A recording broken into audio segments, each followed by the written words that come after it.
Previously on Ninjago. Just needed to include that copyright disclaimer because my super prestigious Batman video got copyright claimed. But anyways, I wrote this script a year ago, alongside the first 3 seasons, and I just never made the videos.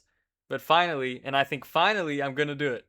But Ninjago was created all the way back in 2011. Holy shit, time's a bitch. I'm not even gonna bother explaining what Ninjago is because, like, everybody knows Ninjago. And the early promo for this show was weird. I mean, like, really fucking weird. Just look at this shit. Actions turn into a tornado, and at the center of this tornado of motions is a carefully orchestrated whirlwind of weapons, power, and a true ninja of spinjitzu. But the concept art was even weirder, and there's a lot though. It's like all very foreign from what the show would become. The original plan was for Ninjago to last for a little while, and then for LEGO to shift themes.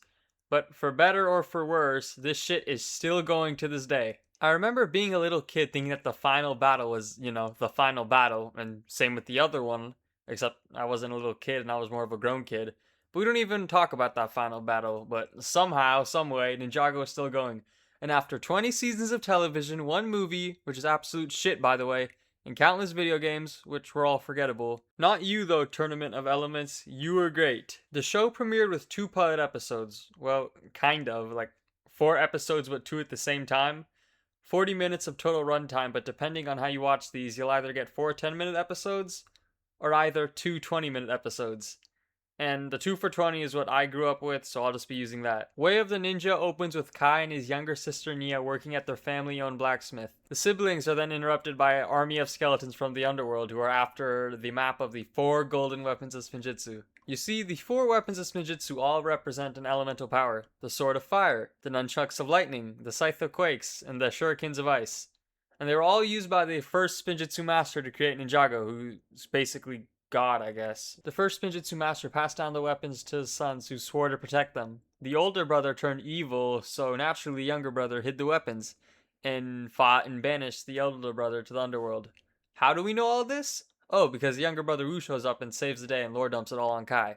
But he didn't really save the day since the skeletons not only stole the map, but also stole Nia, forcing Kai to train under Wu in the arts of ninja spinjitzu fuckery to save his sister. Turns out the skeletons are working for the mysterious older brother, Lord Garmadon. He's the bad guy. After struggling with his training, Kai gets jumped by the other ninja, the blue one, Jay, the white one, Zane, and the black one, Cole. Wait a minute, I'm still black. LEGO really tries to shove the Kai propaganda down the viewer's throat, initially portraying the other ninja as threats. But the other ninja are just so much better, bro. Like, I'm sorry, bro. Like, Jay's the best. In fact, Jay was supposed to be the green ninja.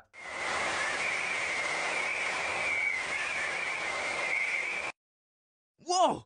How'd he do that? Look what color I am! And I just needed to get that out there because he's the fucking best. Actually, I do have one nice thing to say about Kai. He had some cool ass fucking hair. The first ninja fuckery mission is to retrieve the Scythe of Quakes. Sneaking past all the skeleton and descending into the caves, the ninja not only find a skeleton army, but also a fucking dragon. And of course, with Jay being the best, naturally he's the first to learn Spinjitzu.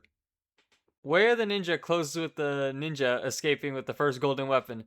And on the flip side, we get a glimpse of Garmadon. And now for the other episode, King of Shadows. The ninja set out to find the remaining 3 golden weapons, and their journey takes them through the frozen wasteland for the Shurikens of Ice and the floating ruins for the Nunchucks of Lightning.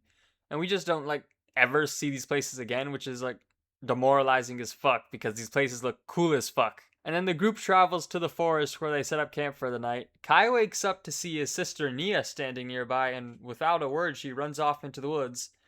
And of course, Kai follows, and she takes him to the Temple of Fire. And inside, Kai finds the final golden weapon, the Sword of Fire. And Nia just reveals herself to be a shadowy projection of Lord Garmadon cast from the underworld, I guess? I mean, I fucking love this show, dog. The actual Nia follows from above on a chain, and Wu just shows up to Kai's aid, and together they fight off Garmadon's shadow clone army cast from the underworld, and they save Nia. And then they escape with the final golden weapon. And meanwhile, the skeletons capture the other ninja and steal the remaining golden weapons, but the ninja break free and reclaim their weapons. But the skeletons just, ditch and are back en route to their way home, the underworld. Wu goes on a solo mission to the underworld searching for Garmadon while the ninja find Kai riding the fire dragon.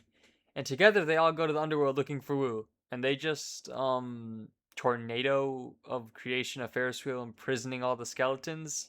Yeah, so basically they combined all their Spinjitzu powers into one massive tornado, not to destroy the enemies, but to imprison them in a Ferris wheel. Wu then finds Garmadon, but Garmadon's trying to be all manipulator and shit and has Samakai, the Skeleton General, fight instead. Samakai tries to betray Garmadon, but instead he just fucking explodes, cause you see, not everyone can simply hold the power of the 4 golden weapons at once. It takes a real boss man to do that shit. Anyways, Garmadon just dips through a portal and leaves, leaving all the golden weapons behind, and the ninja just return home and celebrate. But of course, Wu ruins the fun by warning the team that Garmadon will return one day. And yeah, that's it for the pilots. I fucking love this show, man. I have so much nostalgia for the pilots, and these are definitely pilot episodes. Like, they're charming. The animation is choppy and of its time, but above all else, it's charming. Like, everything just has this ethereal glow. The saturated and darker colors bring out the best of this world. The skies and environment just feel so lived through and inspired. And not gonna lie, bro, the Spinjitzu design peaked here too. Like, it just never looked this stylized ever again. The character designs are clunky, but like clunky in a comfy, good way. Though there are definitely like some oddities, like Wu's 3D mouth and Wu's just other voice. Father would not want you to do this, brother. But like all pilots, it's homemade. The characters here are awesome. Like, no one gets enough screen time to be fleshed out by then besides maybe Kai, but you'll still be able like to distinguish all the characters besides the fact that they're color-coded ninja. And Kai's definitely the main character. He's like the hothead of the group, while Cole is just the tough guy, I guess. I mean, all Cole really is the unspoken leader. Zane is awkward. That's all he is for now. And on the opposite side of the spectrum, there's Jay. He's like the funny guy and the best character. And all Nia really is right now, she's just really just Kai's sister. While Sensei Wu is just basically Splinter. The villains are both goofy and mysterious. Like, Garmadon's an enigma, while the skeletons are just the fucking best. Like, I guess Samakai leaves a lot to be desired. He feels like wasted potential, like they could have done more. They hinted at more, but they just never did anything with him. But Cruncha and Knuckle are like the greatest ever, dog. And like throughout the series, they just randomly swap personalities and voice. I don't know, it's weird. But admittedly, nothing is without its flaws. Even the Ninjago pilots. Nothing gets any time to breathe, but like that's thanks to the 40-minute runtime. But there is so much meat left on the bone here. And like there's just so much going on here in these episodes that Ninjago just simply forgets. Like, just all the things that are mentioned once are places that we see once that are just forgotten for the rest of the show's runtime. And if I had to rank the episodes, I'm more of a Way of the Ninja guy, but King of the Shadows is pretty dope too. Alongside the pilot episodes, 6 shorts and a few comics released in between the downtime of Season 1's release. The comics aren't really considered canon, and nothing really happens anyways, while the shorts are just kind of filler. Like, I mean, I guess some of them worth checking out. There's a fully animated fight scene between Wu and Garmadon. Following up on that, they also get to see Garmadon's takeover of the underworld.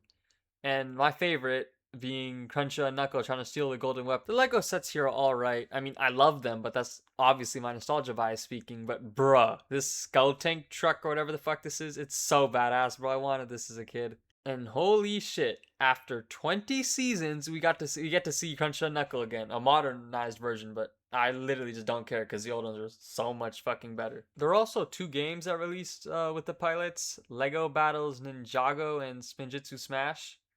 Lego Battles was a real-time strategy game on the DS with 2 single-player campaigns, with one following the ninja trying to collect the golden weapons and the other follows the skeleton army just fucking around.